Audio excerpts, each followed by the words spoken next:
Jayudev, and thank you for joining us today. Today, again, we have an art of living expert and an officer of the Vedic Sansthan. So, Gurudev says society has strong and weak people. How should we understand this spiritually? Gurudev states softly yet sharply society is made of strong people and weak people. He is not criticizing, he is categorizing energies. A strong person is someone who remains centered, focused, and balanced even during chaos. A weak person gets triggered easily, reacts quickly, and loses energy over small things. In relationships, workspaces, and families, you will always find both categories. His teaching is don't waste energy trying to change or convince the weak. Instead, uplift them through your presence, not arguments. Strength is silence, stability, and wisdom. Weakness is noise, drama, and emotional turbulence. From a Vedic standpoint, this is precisely what the Bhagavad Gita means by the Sthita Pragya. Society is a mix of dhira or stable and adhira or restless. Adhira guides by example, and adhira argues, complains, and drains energy. Gurudev's guidance is essentially guna darshan, seeing the play of sattva, rajas, and tamas. Rather than judging, we observe. Rather than reacting, we conserve energy. This is a Vedic mastery. Now, Gurudev emphasizes not giving energy to unnecessary people or situations. What does that mean? Jagadav, he says it very simply: when you are full of energy, you get busy. You don't want to give energy to people unnecessarily. In the art of living, we understand energy as prana. When prana is high, the mind is sharp, productivity increases, intuition becomes strong, and speech becomes sweet. But when prana drops, irritation, confusion, and overthinking rise. Gurudev advises that we should be mindful of where our energy flows. Arguments, gossip, emotional melodrama, and complaints are prana drainers. Instead, energy should go into seva, sadhana, and self growth. Now, Vedic scriptures repeatedly warn about prana apachaya, leaks of life force through unnecessary associations. The Kena Upanishad that states that even speech wastes energy if used without purpose. Gurudev's teaching matches the Vedic instruction, Ma kurudhana jana yavana garvam. Don't waste your energy on illusions. Instead, invest it in the inner yagya of self purification. Not every situation requires a reaction, some require simple withdrawal. Now, Gurudev narrates the scene of a father and 11-year-old daughter fighting. What is the spiritual lesson here? If the example comes from Gurudev's compassionate observation of modern family dynamics. The scene of a father and 11-year-old daughter arguing reflects the emotional drama common in households. Gurudev uses this to illustrate how small minds exaggerate small issues. Children today absorb stress from parents, society, technology, and schooling. The father reacts, the daughter reacts back, both lose energy. Gurudev's message is instead of reacting, step back, instead of arguing, breathe. The conflict is not between father and daughter, it is between two stressed nervous systems. In the Vedic tradition, relationships are sacred. The idea of samskaras and rinas or karmic bonds explains why certain people appear in our life. When conflict arises, the scriptures say, observe, don't magnify. Gurudev's teaching mirrors this. He is showing that drama arises when the mind lacks discrimination or viveka. Parents must operate from sattva and compassion, not rajas and control. Children reflect the vibrations they receive. When the father calms down, the daughter will naturally settle. Peace is contagious. Now, Gurudev says, don't make a big deal out of small things. How does this apply to daily life? This is one of the most powerful teachings of day. Gurudev repeats it, don't make it a big deal. He is not dismissing problems, he is showing how the mind inflates them. A minor comment becomes a wound, a small mistake becomes a burden, a short misunderstanding becomes a war. Gurudev teaches that wisdom lies in proportion, seeing things as they are, not through the lens of ego. When you stop exaggerating, life becomes light. Problems shrink instantly when the mind expands. The Vedic texts call this the Vairagya Prakasha. For refined detachment, the Mandukya Karika says, Dukkham Praptam Pramananena Pashyata. See anxiety, suffering exactly as it is, not more. Gurudev is echoing this ancient method. The more we dramatize life, the more karmic layers we create. Simplicity dissolves karma. Many rituals in Vedic Dharma Sansthan, like homas and the japas and the pujas, are essentially tools to reduce the emotional heaviness we create unnecessarily. Now, Gurudev mentions that some people don't understand even when something is explained clearly. Why does this happen? Gurudev's statement that some people are not able to understand is not about intellect but about state of mind. Understanding does not depend on words alone, it depends on the readiness of the listener. When the mind is restless, preoccupied, or emotionally charged, even the clearest guidance becomes distorted. Gurudev is highlighting a real human phenomenon. People hear through their mind, not through their ears. So, two people can listen to the same knowledge, one transforms, the other remains confused. The difference is the inner silence. Knowledge is like sunlight, the mind is like a lens. If the lens is foggy, the sunlight scatters. The Vedic scriptures say the same. From the Kathopanishad to the Brahma Sutras, Shravana alone is not enough. Readiness is required. A distracted person cannot absorb wisdom. This is why the Guru Shishya Parampara emphasizes purity of mind or Chitta Shuddhi. Gurudev's compassion lies in understanding that people learn at different speeds. One should not force understanding. Instead, we create the right atmosphere through sadhana, meditation, and tapasya. When the mind becomes sattvic, understanding blossoms effortlessly. Until then, patience is necessary. Now, why does Gurudev say that when we are full of energy, we naturally become busy? Like Gurudev's insight is a psychological and energetic. When prana is high, the mind becomes alert, enthusiasm rises, and purpose becomes clear. People with high energy don't waste time, they automatically gravitate toward meaningful action, seva, creativity, and contribution. But business here doesn't mean stress, it means engagement with life. A high energy person does not sit and root. They don't overthink, complain, or fall into lethargy. Gurudev is pointing to the natural flow of life. Energy seeks expression when prana rises through Sudarshan Kriya, pranayama, meditation, and proper rest. Life becomes dynamic yet effortless. In Vedic psychology, this is the principle of prana bala where energy dictates action. The Taittiriya Upanishad says that people of high prana naturally take up karma joyfully, not forcefully. It is said, Pranada eva karmani jayante. Action springs from prana. Gurudev's observation matches this. A high prana individual is internally driven, not pushed by circumstances. Such a person uplifts society without trying. Their busyness is not escape, it is dharma expressing through them. Therefore, raising energy is more important than increasing effort. Now, Gurudev says you can do it in your own way. How should we interpret this freedom? This line reflects Gurudev's non-rigid, compassionate approach to spiritual growth. He's saying, don't force yourself to follow a path mechanically, personalize it. Not everyone will meditate the same way, perform seva with the same style, communicate with the same approach, or handle emotions with the same rhythm. Gurudev recognizes individuality. He offers a universal path but allows unique expression. This freedom removes guilt, comparison, and pressure. It encourages authenticity. One may chant softly, meditate deeply, or serve silently. Each path is valid if done with sincerity. In the Vedic system, too, individuality is respected, dharma is universal, but swadharma is personal. The Bhagavad Gita teaches better one's own dharma imperfectly done than another's is perfectly. Gurudev's advice aligns with this ancient truth. Rituals, homas, and practices in Vedic Dharma Sansthan are structured, but the attitude with which one performs them is personal. Some approach with devotion, some with curiosity, some with gratitude. Personal flavor is allowed. The key is sincerity, not uniformity. Gurudev's wisdom restores this balance. Now, Gurudev mentioned watching movies where parents and children fight. Why does he refer to such everyday situations? And here Gurudev uses relatable everyday examples so that wisdom becomes grounded, not abstract. When he refers to films with parents and children arguing, he is touching a universal emotional pattern, generational misunderstanding. Cinema often exaggerates family conflicts, but Gurudev extracts the underlying message.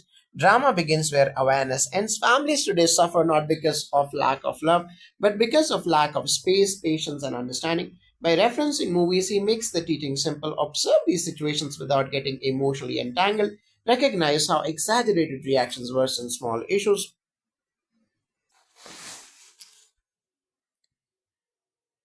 Now, Vedic teachers have always used the drishtanta or examples to illustrate deeper truths. In the Mahabharata itself, Vyasa constantly narrates stories within stories. Gurudev continues the same tradition. When he points out movie scenes, he is showing how Rajas and Tamas dominate human interactions. Films magnify drama, wisdom dissolves it. When we perceive conflicts as mere play of gunas, our own reactions become lighter. Gurudev reminds that life is not a battlefield of emotions but a classroom of awareness. Now, how do these teachings connect with the art of living practices? Every teaching of day 2 aligns perfectly with art of living's core practices. When Gurudev says don't make a big deal, he is pointing to the shift that comes after regular Sudarshan Kriya. Emotional resilience grows when he talks about not wasting energy. It reflects pranayama, which increases the inner prana and reduces reactivity. When he emphasizes understanding, it connects with meditation, which sharpens perception. The examples of family drama show why sadhana is essential. Stress reduction improves relationships. Gurudev's wisdom is not philosophy, it is applied spirituality. From the Vedic viewpoint, these teachings resonate with yagya, japa, and dhyana. Art of living's practices are modern expressions of ancient Vedic techniques for raising prana. When prana rises, clarity dawns. When clarity dawns, drama reduces. When drama reduces, dharma shines. Gurudev's day 2 is essentially a bridge between Vedic wisdom and practical life, transforming knowledge into experience. Now, Gurudev gently repeats, "It's not a big deal." How does repetition help in spiritual learning? The repetition is a powerful tool in spiritual pedagogy. When Gurudev repeats, "It's not a big deal," he is not filling space, he is penetrating layers of mental conditioning. Humans learn not through one time wisdom, but through rhythm, reminders, and repeated exposure.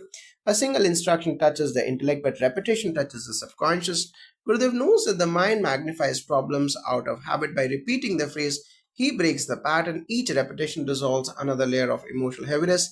This is why mantras are repeated, why pranayama is cyclic, why Sudarshan Kriya is rhythmic. Repetition refines consciousness from a Vedic perspective. Repetition or abhyasa is the backbone of transformation. The Yoga Sutras declare abhyasa vairagyabhyam tan nirodham. Mental fluctuations settle through consistent practice and dispassion. Every ritual in Vedic Dharma, be it a japa or a homa or a puja, involves repeated gestures and chants because repetition imprints purity onto the mind. Gurudev says repetition is equal to mantra upasana. When he says don't make it a big deal, he is helping listeners repeatedly release tension. Over time, this becomes a default mental habit. Thus, repetition is not redundancy, it is reinforcement of peace. Now, how does Gurudev's teaching help in reducing conflicts in modern families? Jagdev Gurudev's Day to Teaching is a guidebook for restoring harmony in today's stressed families. He points out that families and conflicts arise not because of lack of love, but because of emotional overreaction. When a father argues with his 11-year-old daughter, both are victims of stress, not enemies. Gurudev's instruction, don't give energy unnecessarily, don't dramatize, understand more, helps families de escalate heated moments. He encourages adults to respond, not react. When parents stop magnifying issues, children naturally soften with simple breathing techniques, awareness practices, and a lighter approach. Families rediscover affection. In the Vedic worldview, family is a grihastha ashrama, a sacred unit where dharma matures. Conflicts disturb the subtle environment of vastu and the emotional space. Gurudev's guidance aligns with the Vedic rule, Shama Kulasya Bhushanam. Forgiveness is the ornament of a family. The teachings of proportion, patience, and non reactivity help reduce karmic entanglements within households. When relationships become lighter, rituals like pujas and homas also bring deeper blessings because the atmosphere becomes sattvic. Gurudev is reviving the Vedic ideal of a peaceful home. Now, Gurudev speaks about people dying with their issues. What deeper message does this hold? When Gurudev says people die with their issues, he means that many carry unresolved burdens throughout their life. They cling to small hurts, grudges, insecurities, and misunderstandings until their last breath. Instead of releasing emotional baggage, they hold it tightly as if it defines them. Gurudev is urging us to see the tragedy in this. A life becomes heavy when we refuse to let go. By learning not to make small issues big, we release emotional toxins. Freedom is not found in achieving more, but in shedding more. This is emotional liberation. The Vedic scriptures describe such people as Baddha Jiva, souls bound by unresolved impressions or vasanas. The Garud Puran, Manusmriti, and Upanishads all warn against dying with mental agitation, for it affects the soul's passage. Hence, practices like Antakarana, Shuddhi, Homa, and mantra chanting exist to help people purify the mind while alive. Gurudev's teaching is a form of modern moksha shastra. When he says not to carry issues, he is guiding individuals toward Jivan Mukti or liberation while living. True wisdom is the art of dying to smallness every day. Now, why do people create drama even in small situations, as Gurudev describes?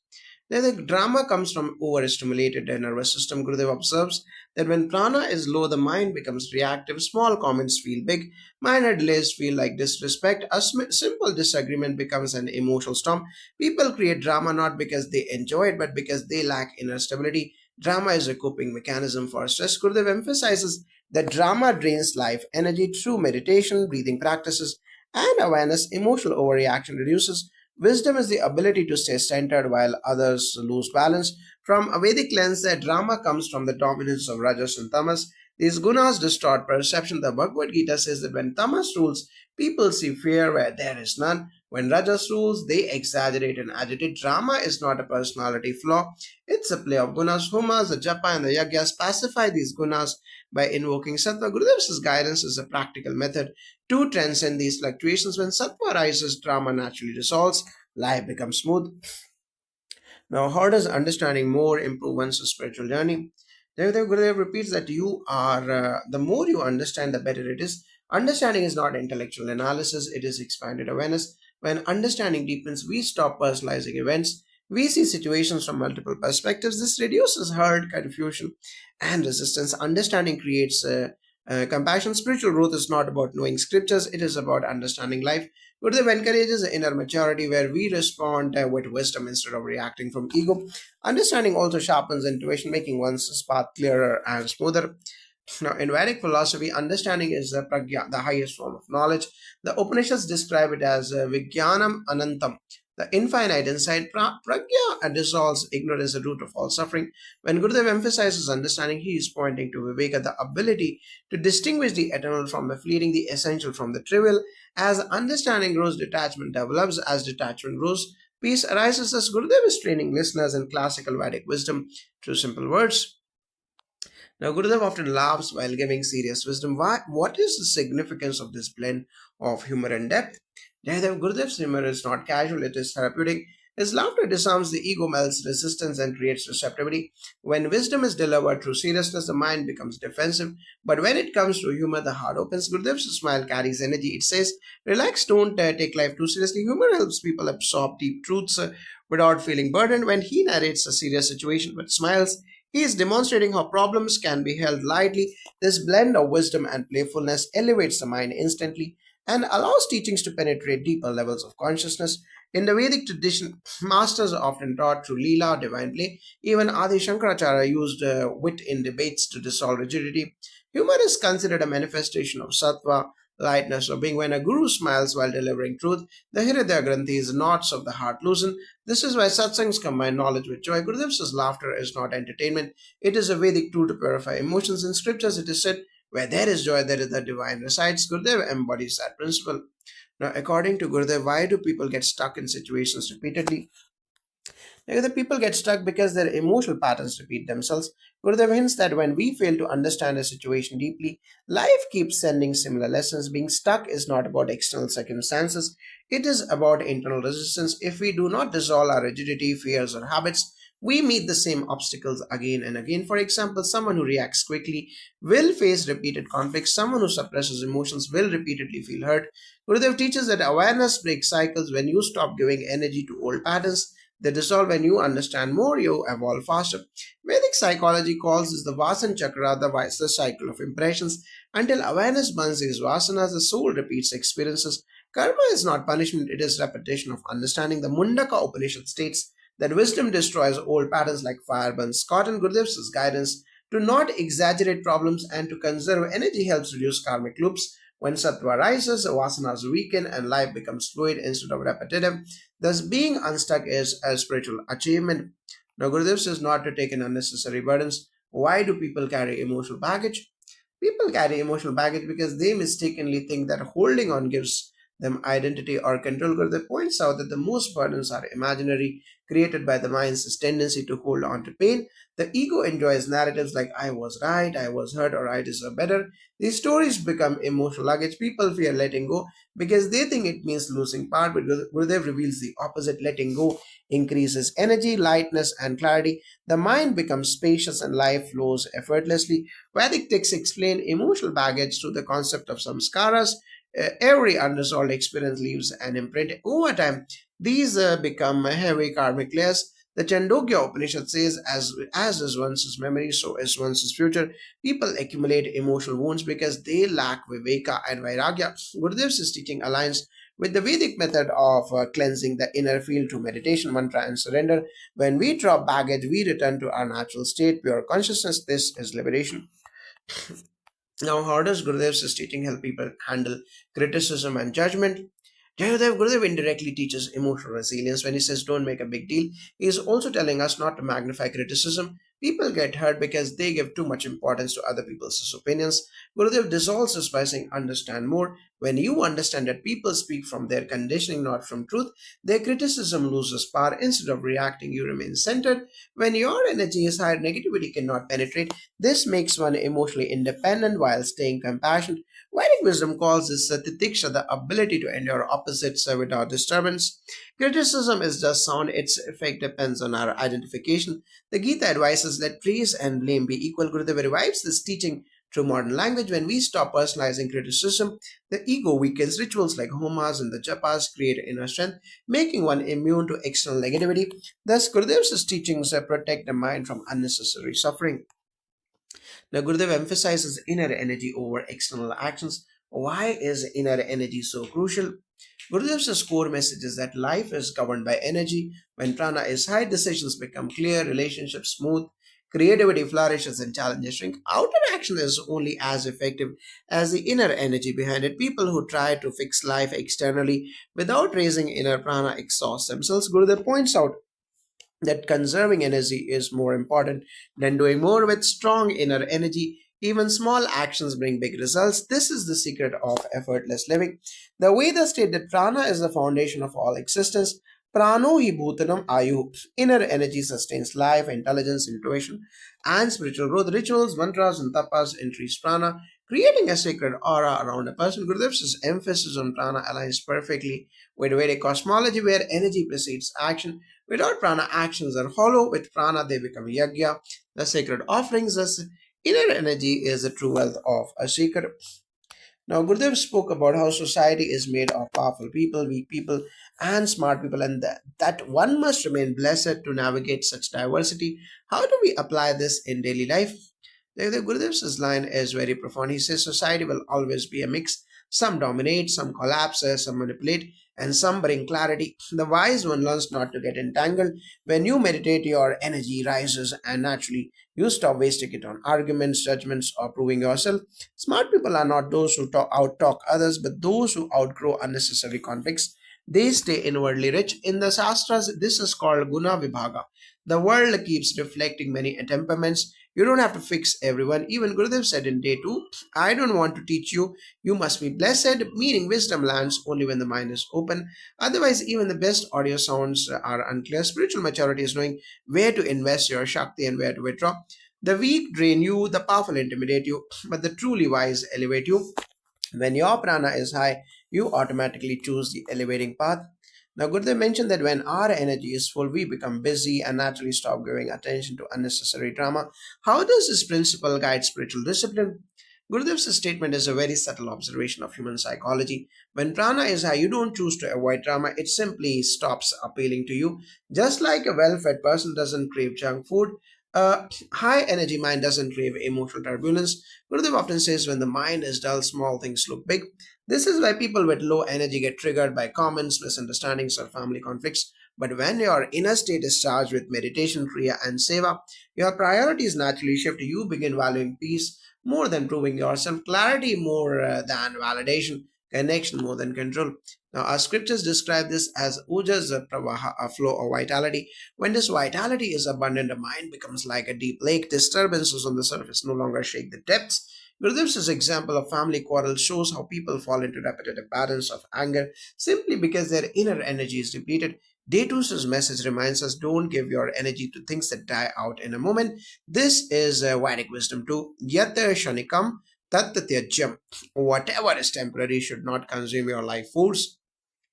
True sadhana is learning to preserve your prana and offer it only where it creates growth, harmony, and upliftment.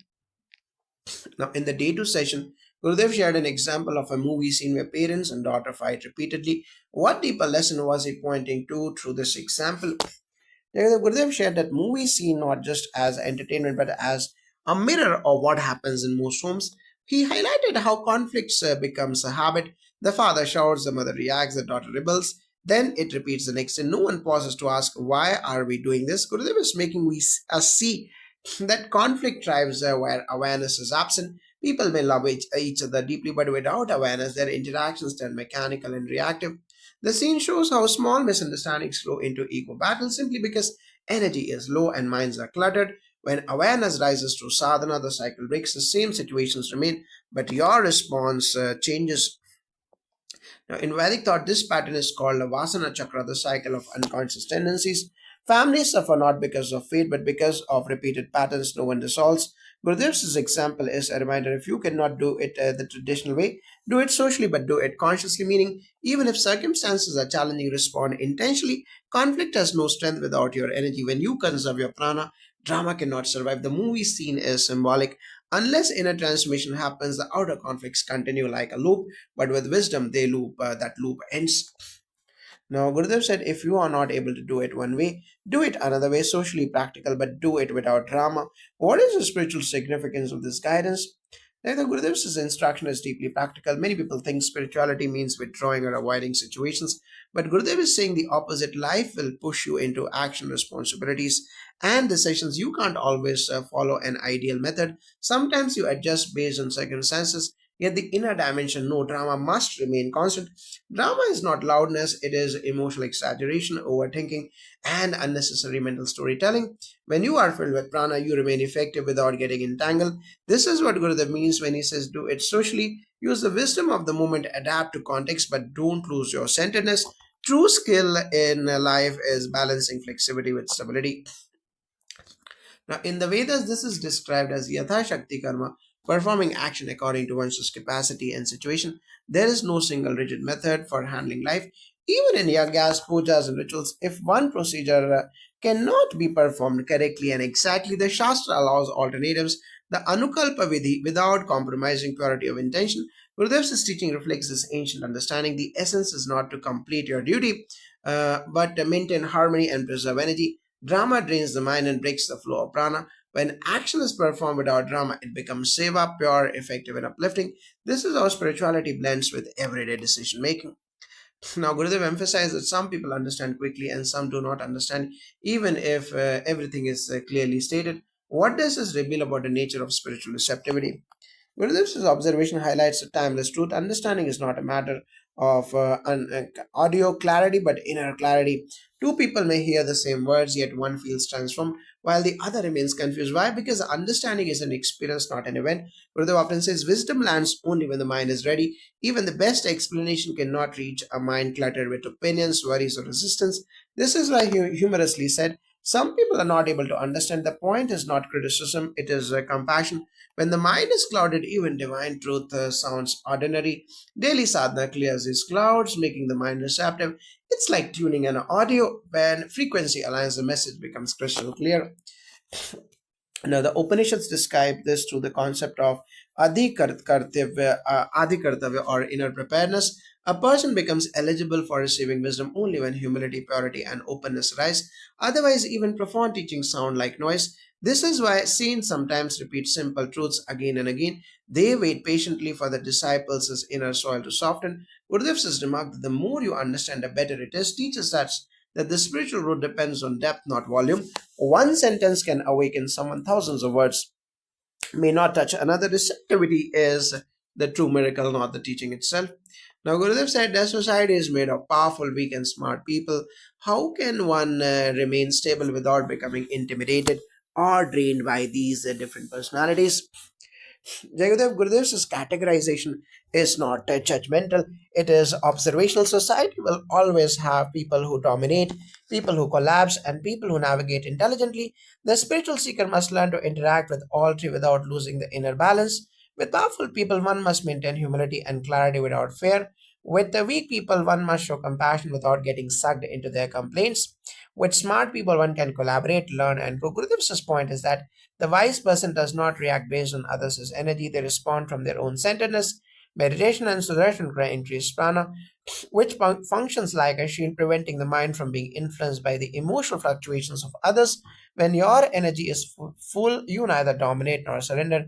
You remain steady. The Bhagavad Gita speaks of this as samatvam, the evenness of mind in all interactions. The Vedas never promise a world filled only with saintly people. They promise wisdom to navigate diversity. Gurudev reminds us that inner strength is not loud, it is silent. When prana is strong, the powerful cannot intimidate you, the weak cannot drain you, and the cunning cannot manipulate you. You become Trigunatita beyond the compulsions of external influence.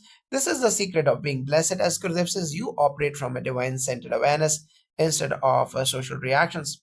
Now, Gurudev said, if energy is full, you automatically become busy. What does this mean in spiritual and practical life? When Gurudev says this, he is revealing a subtle law of pranic psychology. When your energy is abundant, you naturally become creative, proactive, and purposeful. You don't waste time overthinking, complaining, judging, or getting stuck in past events. Instead, you rise to action effortlessly. High energy gives a natural momentum. This is why people who meditate daily find that their day flows smoothly, decisions become intuitive, and tasks get completed with less struggle. But the points are that when energy is low, you sink into laziness, emotional drama, or meaningless conflicts. But when prana is full, alignment happens. You choose meaningful work, seva becomes natural, and your mind stays focused without force. Being busy here does not mean hectic, it means deeply engaged with life. Now, in the Vedic framework, this is called Ojas Riddhi. When Ojas rises through sattvic food, disciplined lifestyle, mantras, homas, and tapas, you become dynamic without agitation. A person with high Ojas does not seek distraction, they seek a contribution. Gurudev's wisdom echoes the ancient teaching. Pravritti comes from Shakti. When energy is high, destiny itself moves toward you. You become an instrument of dharma because your inner reservoir supports sustained action. This is why our rituals begin with invocations for strength, not success, because strength naturally brings success. Gurudev beautifully verbalizes this timeless truth in simple words. Now, Gurudev said that many arguments and conflicts die the moment you stop giving them your energy. How can one practically apply this in family and workplace situations? The most conflicts are not sustained by facts, they are sustained by emotional fuel.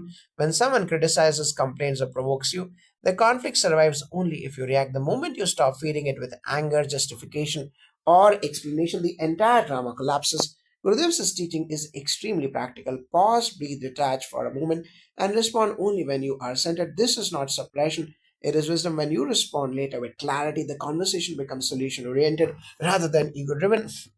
In families, simply choosing silence at the right moment can dissolve half of the friction. In workplaces, not engaging in emotional spirals protects your professionalism and dignity. This principle turns you into a stabilizing force. The Shastras call this the upeksha, not indifference, but conscious non-reactivity. In many dharmic texts, the sages advise krodha moolam samarasya, samsarasya.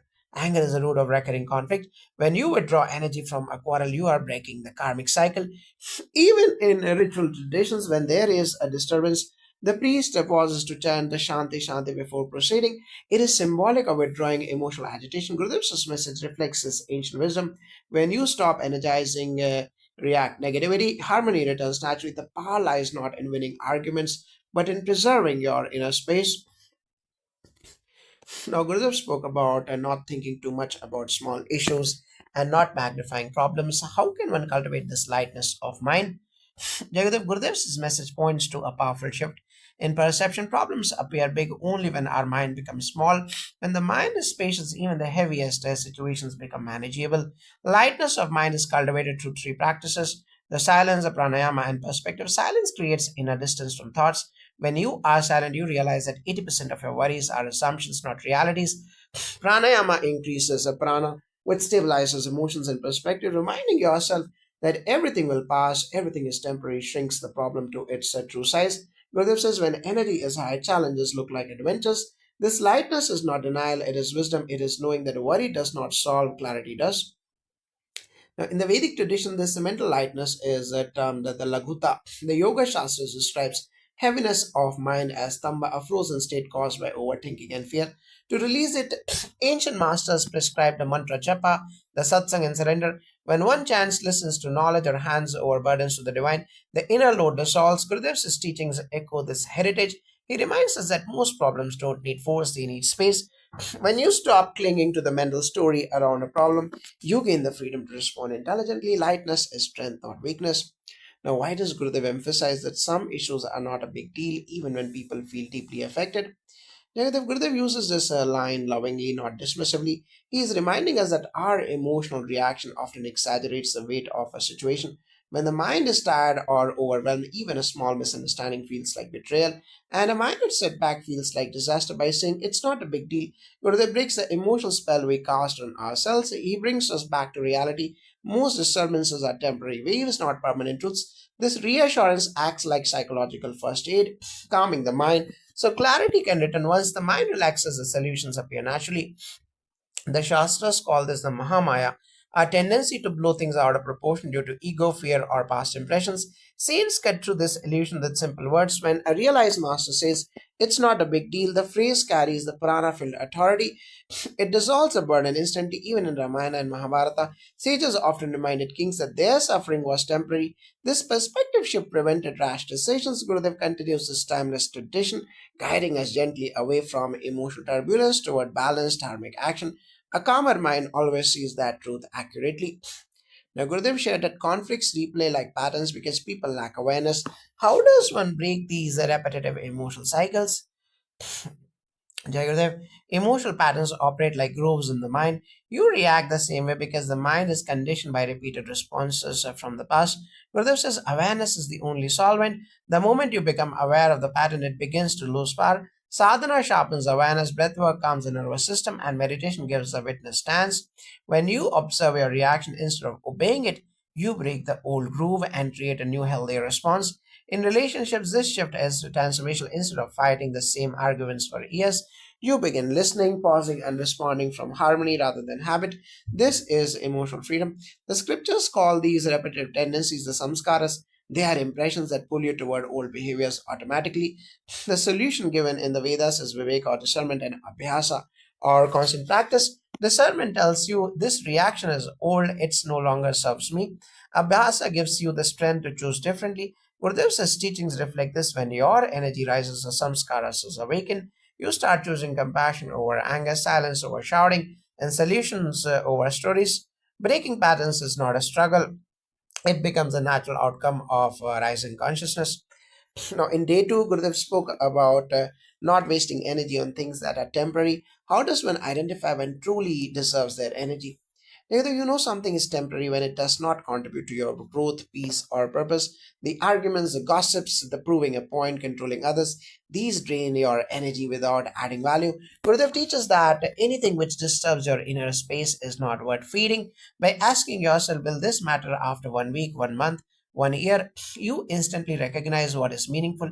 Meditation naturally sharpens this discrimination. When the mind is clear, priorities become obvious: the health, the relationships, the seva, the knowledge, the creativity, and devotion. These bring lasting fulfillment. Everything else fades. The Vedas classify actions as nitya or essential, and naimittika or occasional, the kama or the desire driven, and nisiddha or energy wasting. Essential actions nourish life. The sadhana, the duties, the compassion, occasional ones elevate you.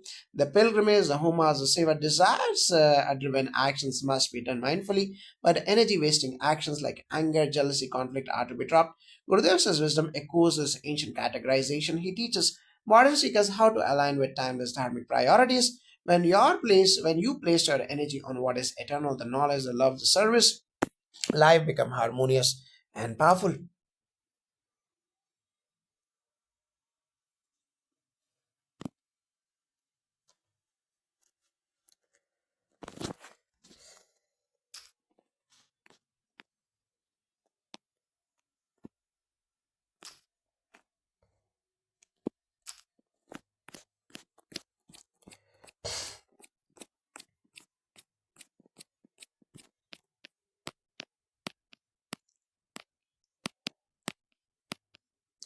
Now, Gurudev spoke about feeling confusing. I don't know what to say. How does this reflect the state of human mind? Yet, while Gurudev says playfully, I don't know what to say, he is not expressing confusion. Rather, he is showing us that the mind's need to say something is the real confusion. Often people speak from unrest, from the compulsion to fill silence. Gurudev demonstrates the opposite. When consciousness is settled, silence is complete, and speech becomes optional. The mind runs like a child saying, I don't know, I don't believe, I just go out and do like this, showing how innocence and confusion coexist. The mind doesn't know what to do, but awareness knows. In the Shastras, this is called Monam Paramam Vangamayam. Silence is the highest form of speech. When Gurudev says, I don't know what to say, he is pointing toward the dissolution of Ahankara, the ego that constantly wants to express itself. Shastriya wisdom states that confusion arises when the buddhi or the intellect is clouded by Maya. Gurudev uses the simple examples like the child catching fish to show how we project unnecessary seriousness onto life. The Vedas say that the highest state is when speech dissolves into awareness. Gurudev mirrors this state effortlessly. Now, Gurudev narrated the story of a king who struggled to understand his problem. What was the essence of this teaching? I think Gurudev's story of the king is a beautiful mirror for all of us. The king had everything, the power, the wealth, the authority, yet when a problem arose, he could not understand it. Gurudev says, great is the man who understands the problem. Most people don't suffer because the problem exists, they suffer because they don't understand what the real problem is. The mind immediately creates imaginary threats, interpretations, and assumptions. The king thought, this is how I should solve it without even knowing what it truly was. Gurudev shows that our first responsibility is clarity, not reaction. Only a calm mind can see the root cause. Meditation gives the strength and sharpness to see where the actual issue lies. Now, in our Shastras, this is called Viveka, the ability to discriminate between appearance and truth. The king symbolizes the human ego that believes it already knows. But Shastras say, Yada sammoha pralayate tatra jnanam pradu bhavati. Only when delusion dissolves, knowledge arises. The king's confusion reflects the clouding caused by Maya. Instead of clarity, he depends on assumption. Gurudev reminds us that every spiritual journey begins with humility. I may not understand everything. The king eventually realizes that knowing the problem itself is half the solution. This is timeless wisdom. Now, Gurudev speaks about the childish mind that says, I don't know, I just do like this. What is the significance of this childlike innocence? Gurudev often uses the metaphor of a child to show us the difference between innocence and ignorance. A child says, I don't know, but without stress, this is a no burden, there is no burden of identity. This is why Gurudev says a child catches a fish without thinking deeply about it. He just acts spontaneously. In adulthood, I don't know becomes a source of fear. In childhood, it is freedom. Gurudev teaches that spiritual maturity is the return to innocence, not a return to childish behavior. Innocence means responding from the present moment without layers of anxiety, judgment, or past impressions. Meditation dissolves the rigid layers of identity and reconnects us with this effortless spontaneity. Now, in the Vedas, the child is rewarded as one who lives in Mula Prakriti, the pure nature. Upanishads say the Balina Tishta said, be in the world with the lightness of a child. The child in Gurudev's example is not confused. He is untouched by Shastriya Maya that binds adults. His innocence is the door to Amrit Maya, the nectar like softness of the heart. The Shastras say that knowledge becomes wisdom only when it melts into innocence. Gurudev's playful words remind us that true spiritual depth is not heaviness, but lightheartedness. Innocence is a sacred quality. Now, Gurudev said, great is the man who understands the problem. How does one cultivate this clarity? Gurudev explains that the problems themselves are rarely the issue. It is a perception that creates complexity. The mind reacts out of habit, emotion, and fear. To understand a problem, one must first step out of reactivity. This is why Gurudev insists on daily sadhana, the Sudarshan Kriya, the meditation, the pranayama. These are practices quiet in the turbulence within. When the mind is calm, intuition awakens, the solutions come naturally. Gurudev says that confusion exists only when the mind is louder than intuition. The moment the inner noise settles, the truth becomes visible. Cultivating clarity is less about thinking correctly and more about seeing correctly. In Shastras, clarity is described as Viveka Shakti, the power of discernment. It arises from Sattva, the purity of mind. Scripture says Sattvat Sanjayate Jnanam. From Sattva, knowledge is born. When Maya dominates, the mind becomes restless and foggy. Gurudev's teaching aligns with the Vedic principle that clarity in a spiritual quality is a spiritual quality, not an intellectual one. The man who understands a problem is not the one who thinks a lot, but the one whose mind is rooted in truth. Discrimination arises from a heart aligned with dharma. Meditation, devotion, and righteous living purify perception, making clarity effortless. Now, Gurudev says we project our own ideas onto others, the brother, the husband, or anyone. Why does the mind do this? The projection is one of the biggest sources of suffering. Gurudev says that when you think your brother has a man in his mind, or you expect your husband to behave according to your imagination, you are essentially living inside your own mind, not in reality. The mind wants control, it wants others to behave in a way that matches its expectations. That is why relationships become complicated. Projection is the mind's attempt to make the world fit in its internal picture. Gurudev says this is foolishness because every individual is a unique universe. Meditation helps you see people as they are, not as your mind paints them. In Shastras, projection is called Adhyorupa or superimposition. It is considered one of the primary workings of Maya. The mind overlays its own desires and fears upon people. The Vedanta teaches Yatha Drishti Tatha Srishti. Your perception creates a world. If your mind is clouded, you see your own shadow everywhere. Gurudev's teaching is deeply aligned with this. Stop coloring others with your mental impressions. The moment Adhyarupa drops, relationships become simple. The Shastras call the state the Samadarshana. seeing clearly without distortion. Now, Gurudev said, expecting others to match our imagination is a foolishness. How can one rise above this habit? Jagadav Gurudev says this habit is rooted in fear and insecurity. The mind creates an image of how others should behave so that we feel safe, but life does not obey our imagination. When reality does not match mental images, we experience hurt, anger, and disappointment. The first step is to rise above this habit is awareness, seeing how your mind creates expectations every minute.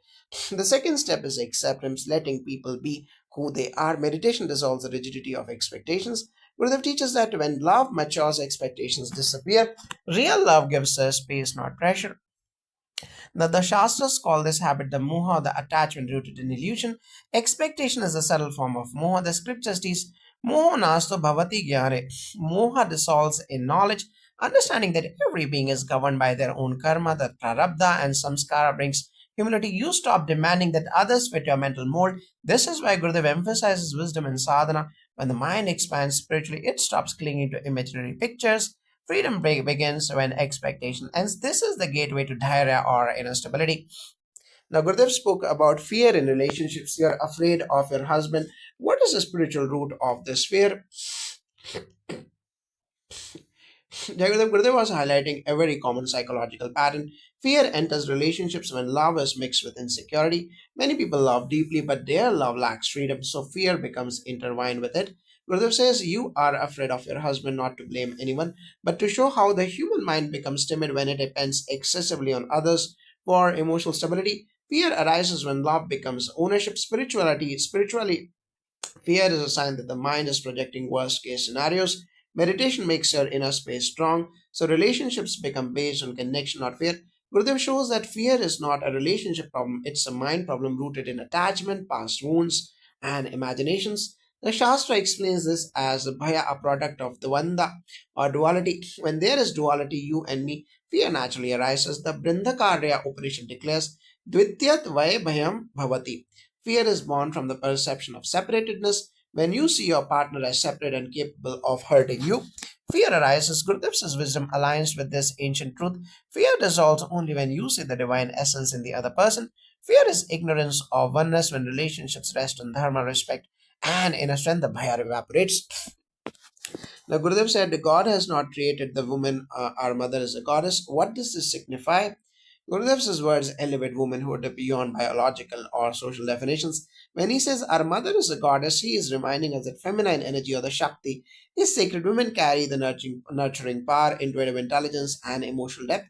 Gurudev's statement challenges society's habit of reducing women to rules or expectations. He points to the divine essence within them. In the art of honoring feminine energy is essential whether through Devi Pujas, the knowledge sessions, or simple acts of respect. The mother is the first guru. Through her love, one experiences unconditional acceptance. Gurudev's words call for relevance and reverence, not domination. Now, in Vedic tradition, women is seen as Shakti Swarupini, an embodiment of cosmic power. Scriptures say, Yatra Nratyastu Pujyante, Ramante Tatra Devata, where women are honored, divinity flourishes. Gurudev echoes this as Shastric truth. God did not create women in the ordinary sense. Rather, the divine manifested as women to express compassion, creation, and grace. The Gayatri, the Saraswati, the Lakshmi, the Durga, all are forms of feminine power. The Vedas were revealed to Rishikas or female sages like Gargi and Maitri. Gurudev reminds us that respecting women is not social morality, it is spiritual dharma. Now, Gurudev mentioned Gayatri in the context of divine creation. What is the deeper meaning of Gayatri here? And when Gurudev says after creating you, God should be called Gayatri, he is pointing to the creative force behind existence. Gayatri is not merely a mantra, it is a cosmic intelligence that illuminates the consciousness. Gurudev uses this example to show that every human being, especially when awakened, becomes a channel for divine brilliance. The Gayatri mantra invokes clarity, purity, and illumination of intellect. In the art of chanting, Gayatri mantra invokes purifies the mind and opens the heart. Gurudev's teachings reminds us that divine creation is continuous, not a one-time event. Each moment the universe is manifesting through consciousness. Now, in the Vedas, Gayatri is both a meter, the Chandas, and a Devi. As Devi, she represents the Vedic mother of knowledge, the light that dispels ignorance. As a meter, she structures sacred sound in a way that aligns the human consciousness with the cosmic rhythm. Gurudev's statement suggests that divine intelligence is not separate from human existence, it is within us. The Shastra says that Gayatri is the essence of all Vedas. To invoke Gayatri is to awaken the Buddhi Shakti, the inner light of discernment. In this sense, every being born with consciousness reflects the Gayatri's grace. Now, Gurudev says the second Maya is the Shastriya Maya. What is the Shastriya Maya and how is it different from ordinary Maya? Jagadav Gurudev beautifully distinguishes between everyday illusions and scriptural illusions. Ordinary Maya is the illusion of the world, a mistaken belief that temporary things are permanent. But Shastriya Maya is subtler. It is getting intellectually trapped in scriptures without experiencing their essence. Gurudev warns that even spiritual knowledge can become a veil if the intellect becomes arrogant. People memorize texts, debate philosophies, but do not live wisdom. That is Shastriya Maya when the mind uses knowledge to create identity instead of liberation. Gurudev emphasizes direct experience through meditation, not mere theoretical understanding. In scriptures, two types of Maya are discussed: the Avidya Maya of ignorance and the Vidya Maya, the refined illusion that even knowledge creates. Shastriya Maya belongs to the second category. It is the illusion produced by texts, rituals, and intellectual pride. A scholar may know every verse but still lack realization. The Shastras themselves warn about Na medhaya, na bahuna shrutena. Realization does not come by scholarship alone. Gurudev is echoing the Upanishadic warning: no, knowledge without humility becomes bondage. Shastriya Maya is transcended when knowledge melts into devotion and experience. Now, Gurudev spoke about the Amrit Maya. What is the Amrit Maya and how does it uplift the seeker? Jagadav, Amrit Maya is a sweet nectar like illusion that pulls you toward the divine. Gurudev says there is Maya that binds and Maya that liberates. Amrit Maya is the Maya that melts the ego, softens the heart, and opens the door to devotion. It's the Maya created by divine presence, Guru's grace, sacred chants, and meditative silence, and inner joy. While ordinary Maya distracts, the Amrit Maya uplifts. When you sit with Gurudev and feel blessed without reason, that is the Amrit Maya. It gently dissolves negativity and ushers the seeker into a state of natural devotion and surrender. In the Shastras, the Amrit Maya is described as a Vidya Maya, the higher illusion that prepares the soul for liberation. Scriptures in Maya, Vidya, Shubhasa, Ashubhacha. There is auspicious Maya and inauspicious Maya. Amrit Maya is the auspicious Maya. It is expressed through satsang, the mantra, the seva, and the Guru's presence. The nectar of devotion is itself a tool of the divine to draw the soul closer. Even though it is Maya, it is a Shubda Maya or Shubha Maya because it leads to moksha. Gurudev's explanation aligns perfectly with this ancient understanding. Now, Gurudev described Jyoti as something done effortlessly. What is the spiritual meaning of Jyoti here? Rather, when Gurudev spoke about Jyoti, the light, he is referring not only to physical illumination but to inner luminosity. He says there is no more effort in doing the Jyotis, meaning that the inner light awakens not through strain but through surrender. The flame of awareness naturally rises when the mind is calm. The Jyoti represents clarity, intuition, and purity of consciousness. Just as a map glows steadily when protected from wind, the mind glows when protected from agitation. In meditation, one feels a subtle radiance within the forehead or heart region. Gurudev teaches that this Jyoti is not something we create, it is revealed when layers of stress dissolve. In art of living practices such as Sudarshan Kriya, people often experience this effortless brightness, a sense that their mind has become lighter and more spacious. That is the inner Jyoti. Now, in the Vedic tradition, Jyoti is a symbol of divine presence. The Rig Veda speaks of the Jyotir Brahma light as Brahman lighting a lamp during puja is not simply ritualistic, it signifies invoking inner illumination. Gurudev says Jyoti is effortless because true light is self revealing. Upanishads declare that Tasya Bhasa Sarvam Idam Vibhati. By its light, everything shines. The seeker does not produce the light, he uncovers it by removing ignorance. In Homas, the sacred flame represents the Agni Devata, the carrier of prayers. Jyoti is thus both symbolic and experiential. Gurudev brings this ancient wisdom into daily life by showing that inner light requires no external struggle. Now, Gurudev emphasized feeling ananda or bliss without effort. How is effortless bliss possible? Gurudev often says that bliss is our true nature. We don't achieve ananda, we rediscover it. When he says feel the ananda, he means that bliss is not dependent on external circumstances. It's the fragrance of a settled mind. Stress, anxiety, and restlessness cover this natural state just like clouds cover the sun. When these mental clouds dissipate through meditation, the underlying joy becomes visible. Gurudev repeatedly highlights that joy is effortless because it is not created, it already exists within.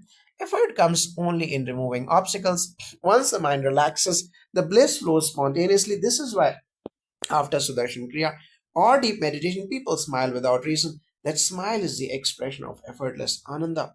Now, Jagadev, in Shastra, the Ananda is considered the ultimate nature of Atman. The Taittiriya Upanishad describes the five sheets, the Annamaya, the Pranamaya, the Manomaya, the Vijnanamaya, and the Anandamaya. The deepest layer is Anandamaya Kosha, the sheath of bliss. Gurudev's teaching reflects this truth. Bliss is not created, it is revealed by going inward. The Upanishad state, Anandata hi eva kalva imani bhutani jayanti. From bliss, this creation arises. When the mind transcends Maya, the seeker touches this innate bliss. It is effortless because the self itself is bliss. Gurudev's grace makes this ancient knowledge experientiable. Now, Gurudev talked about people creating unnecessary problems through imagination. How does this imagination distort perception? Gurudev gently points out that the mind exaggerates situations, creating mountains from molehills. Imagination, when uncontrolled, becomes a source of suffering. For example, one small remark from a spouse or friend triggers emotional storms. He must be thinking like this, she must be planning that. These imagined narratives are more damaging than actual situations. Gurudev calls this foolishness not to insult but to show how unnecessarily we complicate life. Meditation quiets the overactive imagination. It helps you observe thoughts rather than getting entangled. When imagination is purified, it becomes creativity and intuition. When it is impure, it becomes suspicion and fear. Gurudev teaches converting imagination into inspiration, not insecurity. Now, Vedanta calls this the viparyaya, mistaken perception. The mind superimposes imagined qualities on people or events. Shastras explain that this is caused by the Rajasic Maya, which creates turbulence and exaggeration. When the mind is restless, it loses its capacity to see things as they are. The Bhagavad Gita says the Vikshepa Shakti, the power of mental distortion, it is the very function of Maya. Gurudev's teachings echo this wisdom. Imagination must be guided by dharma, not fear. Grounding oneself in sattva through chanting, the puja, and the sadhana stabilizes perception. Then imagination becomes a tool of creativity instead of confusion. Now, Gurudev says confusion dissolves when we stop identifying with thoughts. How does one practice non identification? Gurudev teaches that thoughts are like clouds, they pass to the sky of the mind. The problem begins when we grab onto them, identify with them, and create stories around them. The non identification means watching thoughts without labeling them as mine. This is the heart of meditation. When you sit with eyes closed and simply observe the flow of thoughts, a distant forms between you and your mind. Gurudev often says, you are not your thoughts. This simple sentence has immense power. As you deepen this understanding, thoughts lose their grip, confusion dissolves because confusion belongs to the mind, not to the awareness behind it. Awareness is always clear. In Upanishadic language, this practice is called the Shakshi Bhava, the witness state. The Kathopanishad teaches that the self is the eternal witness, untouched by mental fluctuations. Confusion arises when the jiva or the individual self forgets its witness nature and merges with thoughts. Maya acts by making us believe that the mind is our identity. Through Shravana, the listening of knowledge, and Mananam or reflection, and Nididhyasana or meditation, this identification weakens. Gurudev's guidance reflects this classical path. The more one lives as Sakshi, the more confusion disappears like the mist in sunlight. Now, Gurudev mentioned that many problems exist only because we look at them repeatedly. What does this mean? Jai Gurudev, Gurudev beautifully explains that many issues gain strength simply because we revisit them mentally. When you continuously think about a hurtful incident or a fear, the mind feeds it with the energy. This repetition solidifies the problem. Gurudev says that instead of obsessively looking at the problem, shift attention to the present moment, to breath, to gratitude. When awareness moves away from the problem, the emotional weight dissolves. Meditation offers this shift effortlessly. Gurudev often reminds us that the mind magnifies whatever it focuses on. If you turn towards peace, peace expands. If you turn toward problems, the problems inflate. Learning to withdraw attention is a powerful spiritual skill. Now, Shastras describe this phenomenon as Manana Shakti, the power of repeated thinking. The mind becomes whatever it repeatedly contemplates. The Bhagavad Gita state, Yadya dhyayati tata tattvam bhavati. You become what you think deeply about. When one repeatedly revisits pain or fear, it becomes real even if it was originally small. Gurudev's wisdom aligns with the Vedic law. By directing awareness to mantra, puja, or seva, one breaks the cycle of mental repetition. The problem loses its existence when deprived of mental fuel. Now, Gurudev spoke about fear arising from imagination. How does this become a psychological trap according to Vedic Dharma? Gurudev beautifully explained that fear is never in the present moment. It is always about what may happen. This aligns directly with yogic psychology. In day two, he narrated how the mind creates layers of unnecessary mental stories and we start reacting to imaginary situations. This is what Patanjali calls the Vritta Vikalpa, imagination projected as reality, what he represents, and when this repeats, the nervous system begins responding as if the fear is real. In art of living programs, especially Sudarshan Kriya, practitioners report that after deep rhythmic breathing, these imaginary fears dissolve because the mind returns to the present. The Shastras called as the Shastriya Maya, the second form of delusion. Gurudev mentioned in scriptures, Maya is not illusion of the world, it is illusion of interpretation. A simple thought like he doesn't respect me grows into a false emotional world. The Rishi literature says, Bhayam tayasya bijam mana. Fear is a seed planted by the unstrained mind itself. This is why, and that is why, Homa such as the Chandi Homa and the Gayatri Homa also aim to purify mental tendencies. Gurdjieff's teaching is the same wisdom in modern language. Recognize the illusion and return to inner light. Now, Gurudev also spoke about women being ambition, embodiments of Shakti. How should this teaching be understood in today's world? If the day two had a touching moment where Gurudev said, God did not create women as the weakest the being, she is a Devi. He highlighted how society wrongly conditions women to fear of husband, fear of society, fear of judgment. In Art of Living, empowerment is not about aggression but inner strength, born from clarity. Courses like the Happiness Program and the Sahat Samadhi Program help women reconnect to innate intuition, where Nari Shakti initiatives bring vocational, emotional, and spiritual empowerment. Gurudev always says a centered woman uplifts an entire family. This is not philosophy, it is lived reality seen in villages, corporates, and even conflict zones. Where Art of Living works, the Vedic Dhamma Sansthan honors womanhood. As Shakti Swarupa in rituals, no Homa is complete without presence of a woman, symbolically or practically, because she represents the Prakriti, the active energy behind manifestation. Texts like the Devi Mahatmyam declare Ya Devi Sarvbhuteshu Shakti Rupena Sansita. Gurudev's statement aligns directly with this. Fear disappears when one recognizes divinity within. That is why we perform the Durga Saptasati Parayana and Devi Humas not to worship an external goddess but to awaken the fearless Devi in every woman. Now, Gurudev used the example of the king who could not solve this problem. What deeper lesson does this story carry?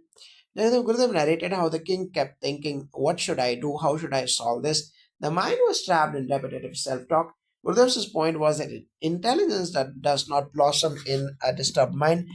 In part two, he said, great is the one who understands the problem.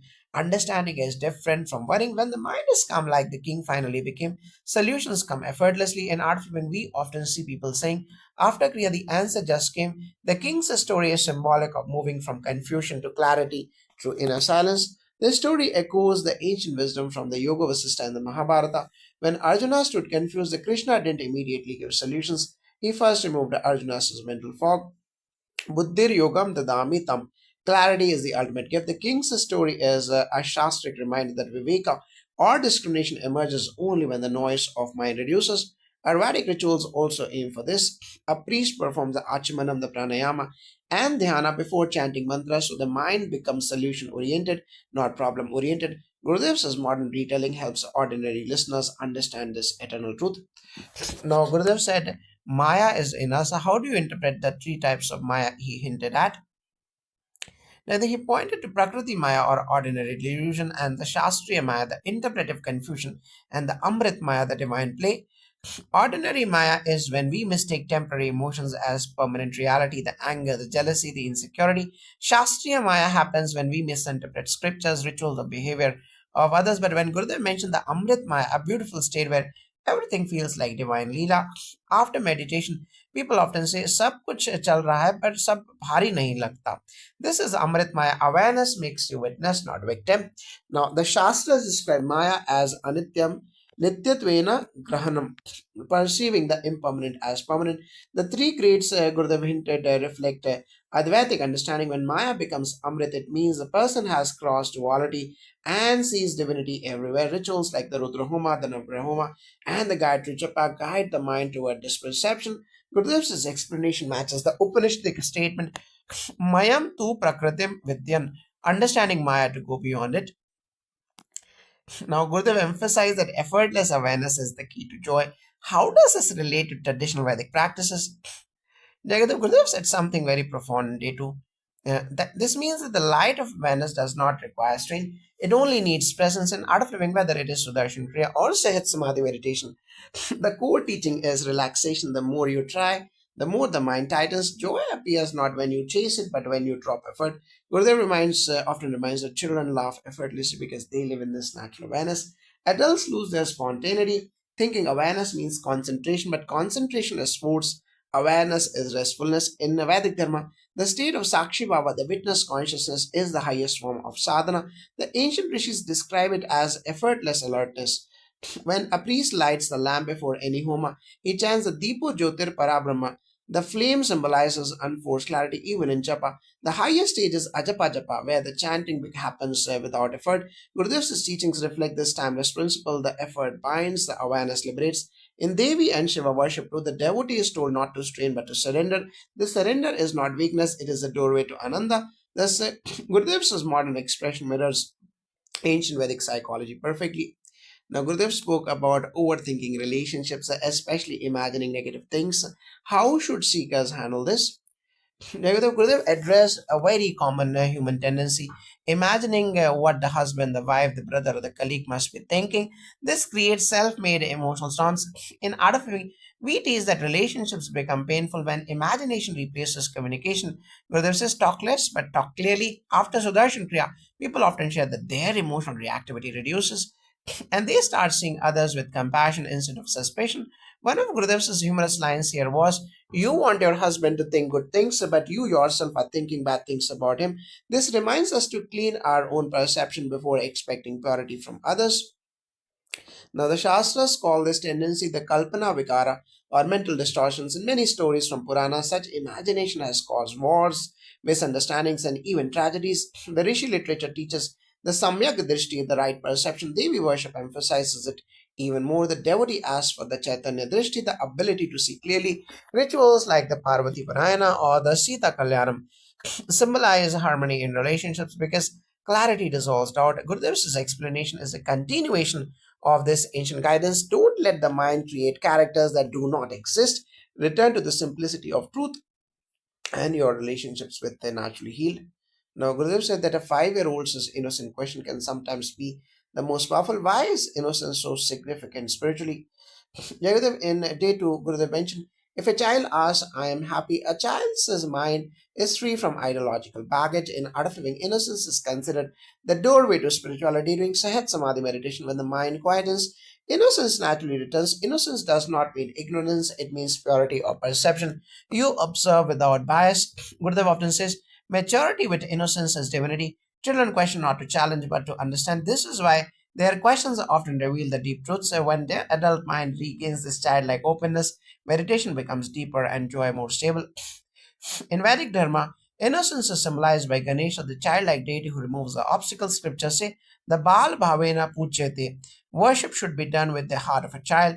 A child does not hold grudges, does not manipulate, and does not overthink. In yagyas, priests maintain this purity through mantra, diet, and discipline. Innocence invites grace because it aligns one with Satya and Shraddha. Gurudev's appreciation for childlike inquiry is the same as a Vedic ideal. The pure hearted mind is the closest to truth. Now, Gurudev referred to the Amrit Maya as the highest state. How can a seeker experience this in daily life? The Amrit Maya is when the world appears beautiful, manageable, and divine. Even in the midst of challenges, it's not escapism, it is elevated perception. In Sudarshan Kriya, after rhythmic breathing, many participants describe a shift. Everything feels lighter and more harmonious. Gurudev explains that when prana flows freely, the mind stops resisting life. This is Amrit Maya, not the disappearance of problems, but the disappearance of heaviness. Regular meditation, seva, and satsang create an inner ecosystem where joy becomes natural, not forced. Gurudev often says life is a celebration, not an examination. Now, in scriptures, the Amrit Maya is described as the Ananda Lahari, the waves of bliss. It is the state in which the rishis compose the Vedas. Rituals like the Rudra Homa aim to purify the subtle body so that devotee can state this nectar. When the fire burns offerings, it symbolizes burning tendencies that cloud perception. In Devi Mahatmyam, the goddess grants the Amrit Drishti, the ability to see divinity everywhere. Gurudev's teaching is identical. This nectarious perception arises when ignorance burns away and awareness expands. Gurudev.